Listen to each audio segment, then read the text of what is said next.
All right, guys, welcome to the Digital Barbell Podcast. Thank you so much for being here. Hope you're having a fantastic day so far. We've got an amazing topic today. This one's going to be a little bit on the heavier side, a little bit more talking. Been trying to rest my voice all morning, but it's an important one to get out there. I think that the timing is right for this. We're going to be talking about how to preserve your metabolism and your muscle mass when you are taking weight loss drugs. We don't have any clients that are taking weight loss drugs right now, but this is not going away anytime soon. For heaven's sakes, there's a South Park movie about Ozempic, and we know a lot of people who are taking it, and I think we're in this for the long haul. So the point of this episode is to help you, if you are thinking about it or you know somebody who is thinking about taking weight loss drugs, to set yourself up for success so that as you lose weight, you're preserving one of the most important things you have as you age, which is your metabolism and your lean body mass, because what you do really does matter. So that's what we're going to get into today. All right. I've got 8 pages of notes over here. I need a chair. I don't usually do very good with notes. I do better when I'm just speaking off the cuff. So you guys forgive me if I get my tongue tied. That's why I'm here. To keep you moving. Good. Sponsor for the day is bumblebees. Oh my gosh. Like 30 minutes ago, out of the blue, walking into the house, I just got dive bombed by a bee and stung on the back. If it was a bee or a wasp. Well, I saw a bee like 30 seconds before. Okay. Maybe and he dive bombed me, stung me through my shirt. Yeah. That is pretty sore back there now that that's the first time I've tried to touch it. I got this cool thing. I think it was a Shark Tank product. Yeah. It's like, it's made since we've been living out here, we get more like stings, and so it's made to like suction the stinger out. So you like put it on your back, and it looks like a big giant shot like kind of thing, like a syringe, but you suck out, and it has a hole, and you're supposed to like remove the stinger. So I did that a few times. The poison, not necessarily just the stinger, but yeah, both. Yeah, like pull anything out of the sting area, yeah. but then it leaves like a giant like hickey mark on your back because it's a good amount of suction. But they're really good. I got them. There's a lot of mosquito bites. They don't really work for mosquito bites because mosquitoes don't leave like that kind of stuff in you like the bees and the wasps do. Okay.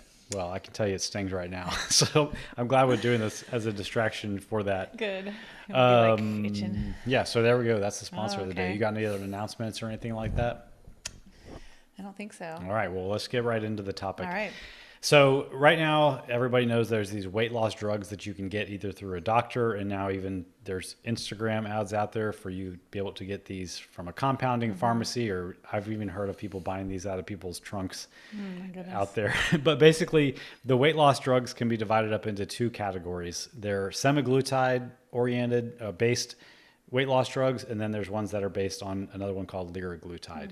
And these are basically peptides that act in your body to make your body do a few different chemical reactions differently so that you think less about food, you regulate your blood sugar differently, and your stomach empties at a different rate.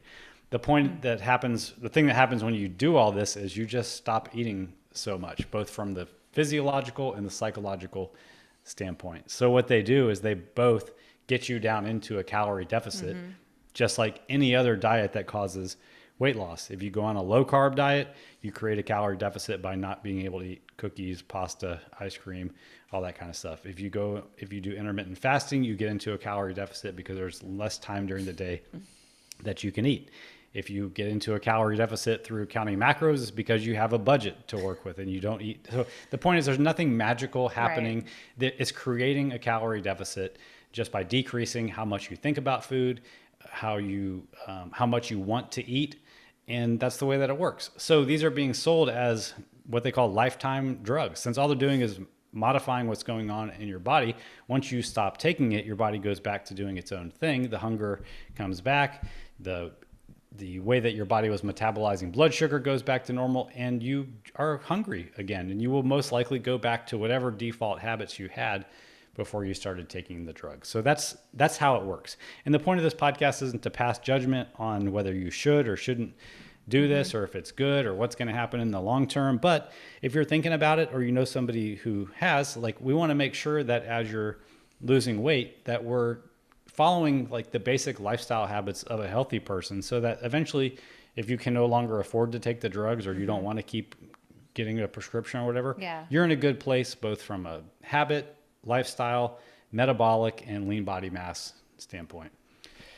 All that makes sense? Yes. Boy, I'm going to have to talk a lot during this episode. I can already tell.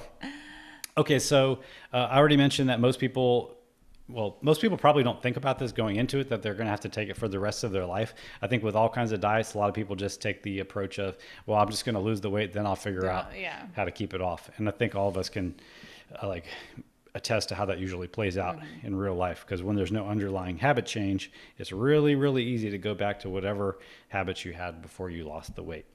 Okay, so anytime that you lose weight, you're losing a combination of 4 things. We're going to lose some water, we're going to lose some fat, we're going to lose some glycogen, which is stored carbohydrates in your muscles and your liver, and we're going to lose some muscle. Even if you do everything right when dieting, no matter which approach you take, those are the 4 things that you're going to lose. Now, with these drugs suppressing people's appetite so drastically, a lot of people are getting into a really, really aggressive calorie deficit, and they're losing weight quickly. And out of those 4 things, when we're in a really aggressive calorie deficit, we're at the most risk of losing muscle versus a more conservative approach. So that's what we don't want to do, and why we're giving the advice in this episode is to help preserve muscle. The reason that matters is because the largest part of your what's called your BMR, that's the largest chunk of your metabolism that burns calories, is driven by how big of a person you are, how much you weigh, and how much of that weight is made up of muscle. So as you lose weight, it's natural for your metabolism to adjust to how big you are now. Smaller people burn less calories, even if they're just laying in bed all day. So we want to try to preserve as much lean mass so we have less of that metabolic adaptation as we become a lighter person. Plus, if you don't take the advice in this episode and you just drastically lose weight through any means of hardcore restriction and aggressive calorie deficit, but especially through these weight loss injections, there's a potential if you don't maintain muscle, you're going to end up looking kind of frail, looking kind of weak. And I think at the end of the day, yes, some of us do need to lose weight and we do need to see that number on the scale go down. But we also have aesthetic goals. We don't want to look like a melted candle. We want to look like a somewhat athletic, strong person. So we don't want you to be disappointed if you lose weight and go about this the right way. So that's kind of setting the stage for why we're putting so much emphasis on this. Okay, let's talk about a hypothetical scenario. Let's say that you're a 200-pound person and you're able to maintain that weight eating about 2,200 calories a day pre-Ozempic, just in your regular life. You start taking the weight loss injections, and after a year, you've lost about 50 pounds. And even if you weren't measuring, you were eating about 1,500 calories a day because your appetite was so suppressed. But now you get to the point where you just kind of stop losing weight, even though you're still taking the injections. Basically, metabolic adaptation has caught up to you. Now you are a person who weighs 50 pounds less, but only needs to eat 1,500 calories to maintain that weight. So that's not a great place to be because maybe you didn't get as lean as you need to be. And you're at a point where you're like, man, I might have to dip down to 1,200 or 1,300 calories to continue losing weight because you don't have as much of that metabolically active tissue on your body, AKA muscle. The only answer to continue losing weight is to decrease calories even more, which is a sad, bad place to be. So, what did I write here? Even at 100, So at 150 calories, you would also probably be very, very tired and have no strength because people forget, an aggressive calorie deficit not only makes you lose weight, but it makes you lose energy because food is your energy source. If you take the advice in this episode and do the things we're going to talk about, you might not lose as much weight if you don't, because as you preserve muscle mass, that muscle has more weight by volume than the fat that you could potentially be losing. The muscle on your body takes up more space and has more weight than just the fat that comes off of your stomach. So we're basically talking about the relationship between body weight and body composition. You might be looking jacked and tan at 165 pounds, whereas if you lost a lot of muscle mass taking these weight loss injections, you might look terrible at 150 pounds. So that's the point that I'm trying to make with buttons down here laying on the floor. She's hot. Between body weight and body composition. Okay, so let's get into the specifics. We're going to break this up into 2 categories. Okay. The nutrition advice we have for you and the training advice that we have for you. I forgot to say this at the top of the episode, but we turned all the recommendations that we're going to make here into a PDF that anybody can go download for free. It's going to be at digitalbarbell.com/weight loss drugs. And I'll put a link to that in the show notes for this episode too. Okay, nutrition tip number 1.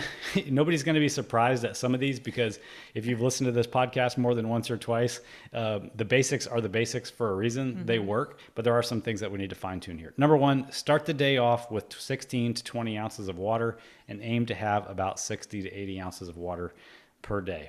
Does water cause weight loss? No, it doesn't. But if you go back to what I said in the beginning, all this advice is not only geared to help you maintain muscle and strength as you lose weight, but to set you up so you have a healthy lifestyle when you stop taking the drugs so you don't regain the weight. You have the habits in place. Right. If you can become a person who drinks water as a habit instead of drinking sodas or empty calories, you're not going to go back to putting those calories in you and regain the weight because while you were losing weight, you became somebody who drinks water. Not only is that true with like the calorie swap with drinking water, but having a big glass of water first thing in the morning is going to give you more energy. It's going to bring you out of being dehydrated from overnight. It's going to give you more energy and it's going to improve your digestion. I think I said energy twice. That's how much energy it's going to give you is double energy. So a lot of people like, man, I struggle to drink water. And then you come to find out like they don't have a water bottle that they love. They're trying to rely on carrying a little glass around or those 16-ounce bottles. Get yourself I highly recommend the one from Buc-ee's. It looks like a Solo cup, but it's this material. Yes. It's got a rubber bottom. It can't fall down. Not sponsored, but she Put loves ice that in thing. It stays for a while. How many of those do you drink per day? A lot. Yeah. Like 4 or 5 of these a day. All right. So that's easily 80 ounces. That's like 20 ounces. So get yourself a bottle that you like. It's insulated, keeps your water cold. And if you're still somebody who's just like, I don't like the taste of water, get a sugar-free water flavor additive. You can even get ones that have caffeine in them to use as a pre-workout. # no excuses. Yeah. Okay. The water bottle game has really taken away the excuses, I feel like, of like these insulated cups. These used to not be a thing, like insulated cups. And nowadays it is just like the thing everybody carries around. We were talking about that like recently. Well, we used to go places all day, even go to school. Like we had nothing with us. We relied on the water fountain if we passed it. And these days, everybody has a cup with them. It's interesting. So I think as a whole, we are all more hydrated than we used to be. Yeah, the Stanley crew. I was thinking about Stanley. Like when we took your mom to church here. Oh, yeah. Like we were carrying out. You guys are bringing a water bottle into church. Like maybe back in the day you I never brought a water bottle into church back in the day. I'm like, I can't go an hour without my water. Are you crazy? I'll just fall over dehydrated and dead. You crazy? Anyway, maybe we've taken it overboard. Maybe we have. Now I'm really thirsty. Okay, number 2, nutrition recommendation for maintaining your metabolism and muscle mass when you're using weight loss drugs is have a source of protein at every single meal. The amount of protein that you eat over the course of the day is the main priority. But since we're trying to establish good habits, wouldn't it be easier to meet your protein goal for the day if you just had a little bit like with every single meal throughout the day, not having to overthink it, becoming in the routine and the habit of having balanced meals that have a legitimate source of protein at every meal. In addition to meals like the snacks that you eat during the day. Spoiler alert, we're getting there. So what eating protein does, literally, this isn't like made up stuff. When you eat a dose of protein, it sends an anabolic signal to your muscles that says you should stick around. It gives your body the amino acids that tell the muscle to stay around. It also helps you. I'm going to be using you in a little bit. Build. You need to stay around. Like it's literally feeding the muscle, telling it to build, telling it to repair, telling it to hang around. So if you're going to be following the exercise advice that we give you a little bit later on, you could be even in the potential to build muscle as you're losing weight if you're not used to doing a structured training program too. So please, please, please have a legitimate source of protein at every meal. Here are some of the protein sources that we recommend most to our clients. They're going to have something in common that I'll talk about. Eggs, low-fat milk, ultra-filtered milk like Fairlife brand that has less sugar and more protein, chicken breasts, chicken thighs, turkey, either turkey breast or ground turkey, lean ground beef. Sometimes you can find 90 and up % lean ground beef, shrimp, Greek yogurt, Icelandic yogurt, cottage cheese, sugar-free beef jerky, And of course, whey or like a pea or soy based protein We shake. didn't put on there that we've been liking is pork, ground pork. Yeah, should have put that in Yeah. here too. Okay, so what about if you're a vegetarian? You're like, I don't eat the meat. What do you got for me? Edamame, soy, tofu, tempeh, beans. We like black beans the most. Lentils and chickpeas. You can even get like chickpea pasta. And then the protein powders that are vegan. Yes. So there you go. Even if you don't eat meat, there is a way to eat protein at every single meal. Now, this is not going to happen by accident, and it's not going to happen all at once either. If you're struggling with your nutrition habits, pick a meal. Make sure you have protein every meal, that meal every day of the week, and then add another meal the following week. Build into this. And if you don't want to get a scale out, ladies, the size of your palm, men, the size of two palms. You spoiler alerted me sorry. twice in the last 5 minutes. I mean, I'm giving out good information. That's actually number 3, but let me get a little more specific on the amount of protein. Can you see my computer? You can just read ahead over here. I know, I can't see it. I'm only trying to peek. So why are we putting the emphasis on protein? Well, I already told you for the anabolic reasons of it preserving and building muscle. But remember, if you are in a drastic calorie deficit, that just means you're not going to be eating a lot of calories. So we want to make sure we're using as many of those calories as we can for the protein that's going to set you up for long-term success. So that's why we're telling you to do that. And the reason we suggested mostly lean protein sources is because any fattier cuts of meat like bacon or fattier beef or those kinds of things, they're going to have a lot of calories, but they're going to have less protein because more of the calories in the serving are going over to fat, which is not useful for improving your body composition as you're losing weight. Yep. Ladies, we want you to aim for about 30 grams of protein per meal. And that's usually going to take somewhere around a 4-ounce portion of meat after it's weighed, after it's cooked, like the after cooked weight. Men, we want you to aim for about 40 to 50 grams of protein per meal. And that's usually going to be a 5 to 6 ounce serving of meat. And again, if you do have an appetite for a snack like you brought up earlier, make it a protein-centered, protein-focused snack. Yeah. You want to recap the high protein snack rule? You go ahead. Total I'll get protein, it wrong. total protein in the serving times 10. Yeah. And that number should be greater than the number of calories in it. So if your beef jerky has 12 grams of protein, multiplied times 10, that's 120. Let's say it's got 90 calories per serving. You're winning. If it's your RX bar that's got 12 grams of protein, that's 120, but it has 240 calories in it. That's not The a high RX protein bar has snack. 180, so yeah. 180 calories. 180 calories. Still a loser. Yeah. Still a loser. Sorry, RX bar. Womp womp. Not sponsored. Add more protein. Okay, number 3, as you alluded to, is use your hand as a guide to build the rest of your meal. Yeah. So a lot of people don't want to weigh and measure their food or count calories or macros, and that's perfectly fine. We don't do that either, unless we're like really trying to dial in on something. So why don't we recap what the hand rule for The hand building rule portions? is for protein, it's the size of your palm. So for ladies, it's one. Everything is for ladies one palm, men 2 palms. For your like a carb on your plate, it's like a cupped, your starchy carb. So that's like your if you have rice, if you have potatoes, things like that. It's like a cupped hand. So for ladies, 1 cupped hand. For men, 2 cupped hands.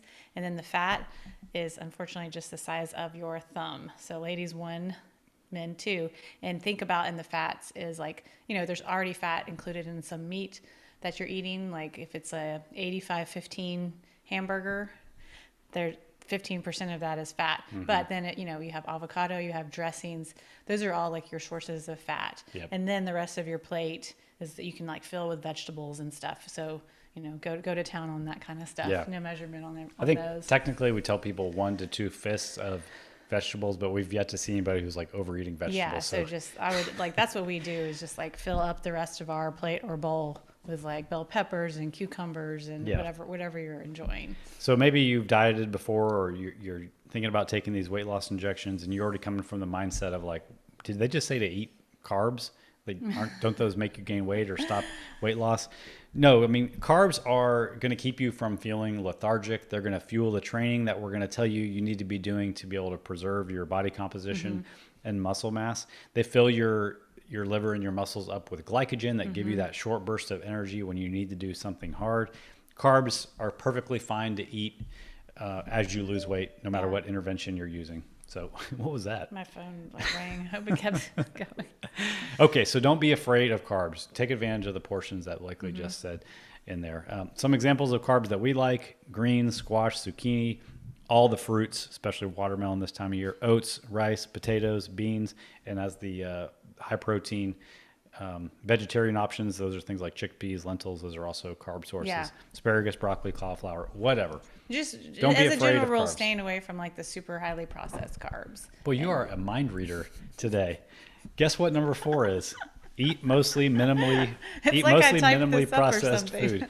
Yeah, we made the guide before we made the outline for this podcast, so it's just subliminally in our mind. Yeah, I So number guess. 4, eat mostly minimally processed food. Yeah. Don't get too hung up on the definition between unprocessed, minimally processed, processed, hyper Because processed. like it will be like, oh, milk is processed. You know, Yeah. don't Thought get you into said don't eat that. don't get into the weeds of that kind of stuff. But we all know like a bag of Doritos is a highly processed Right. thing. A gallon of milk is not a highly processed thing that we're going to be like, oh, you shouldn't be drinking that. Right. Or like, yeah.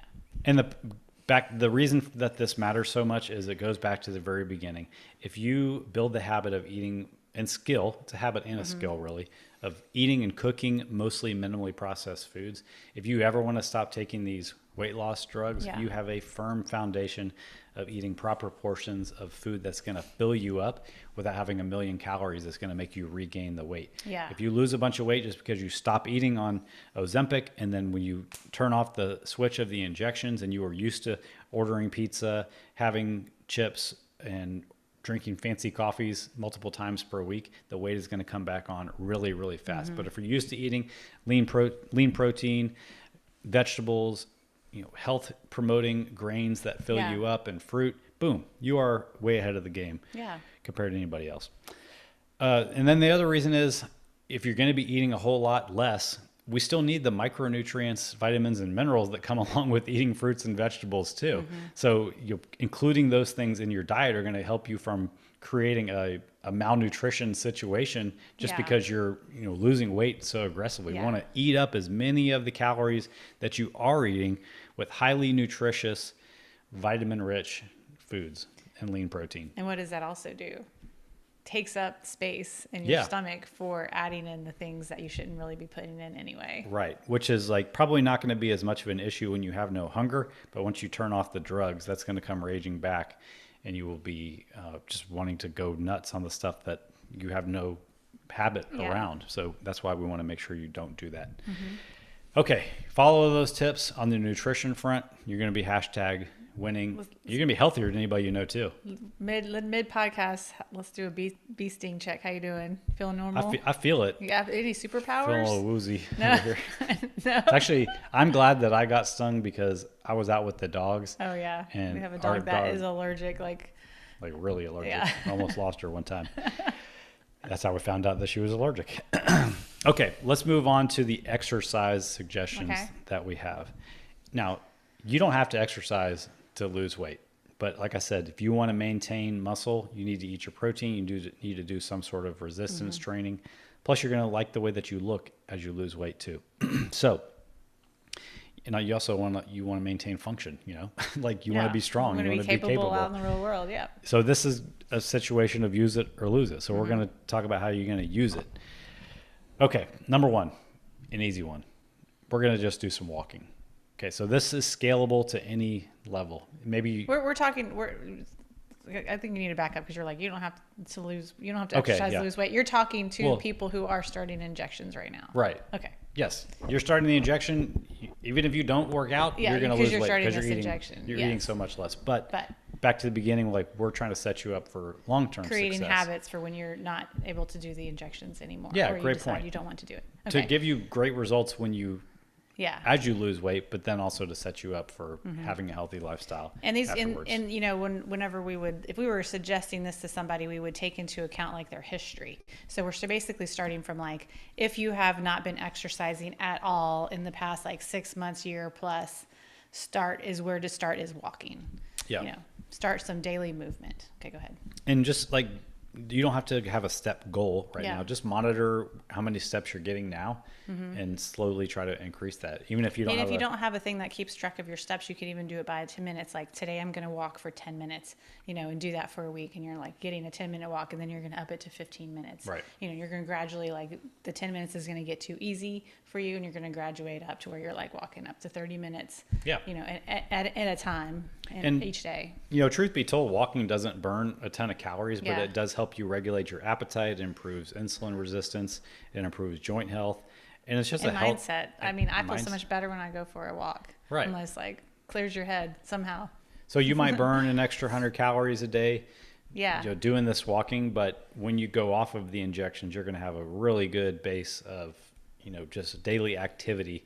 Yeah. That's, a sign of a healthy person. Yep. So that's why you gotta get your steps in, yo. All right. Okay. Number 2, we need to do some kind of resistance training. When it comes to building, maintaining muscle, all they really need is a stimulus that they're really challenged by, and then they need to be fed with protein. They need to be progressively overloaded if we want to get really picky, where gradually the amount of work that you're making them do increases over time. But for the purposes of maintaining muscle while you're losing weight quickly, that's the 2 things that they need. So resistance training just means you're pushing your muscles against an external force. A push-up is pushing your own body weight up off the floor.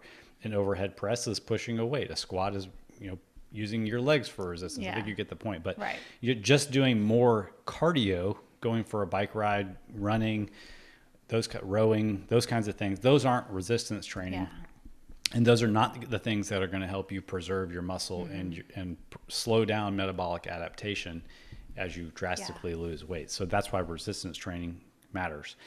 So you want to keep track of what you're doing, so you do gradually do a little bit more over time. And don't worry about, oh man, I'm weak right now. It doesn't matter, because Right. everybody starts in a different place. If you have a lot of weight to lose and you already have a really heavy body weight, you're probably stronger than you think you are, because some of that weight that you have is muscle too. So just meet yourself where you are. Don't worry about, there's no number of pounds you need to be lifting right now. Just start where you are and try to increase slowly over time. That's the most important thing when it comes to resistance training. Rather than read through an entire resistance training That's a good program idea. on this podcast, in the guide that you can download for free, There- Blakely yeah. wrote 3 training programs: a beginner one, an intermediate one, and an advanced workout program in there. So heck, you could just download this guide just to get those programs if you want, and everything in here is just good advice anyway. Yeah. So go to the digitalbarbell.com/weight loss drugs to download the guide to look at the workout programs in there.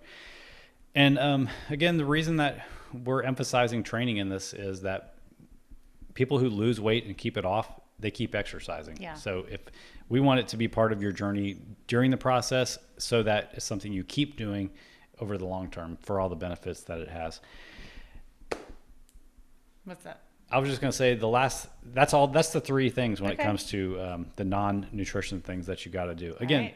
the reason we're putting this out there is because we're not telling you should or you shouldn't do these injections, but if you're going to do it, you're going to lose the weight. Let's set you up to be a healthy, strong, capable person with a revving metabolism and looking jacked and tan by the time you get to whatever your goal weight is. Exactly. All right. Hope this was helpful, guys. You can head to the description below to download the guide for free. And if you have any questions, feel free to send me an email at jonathan@digitalbarbell.com. All right. You guys have a good day.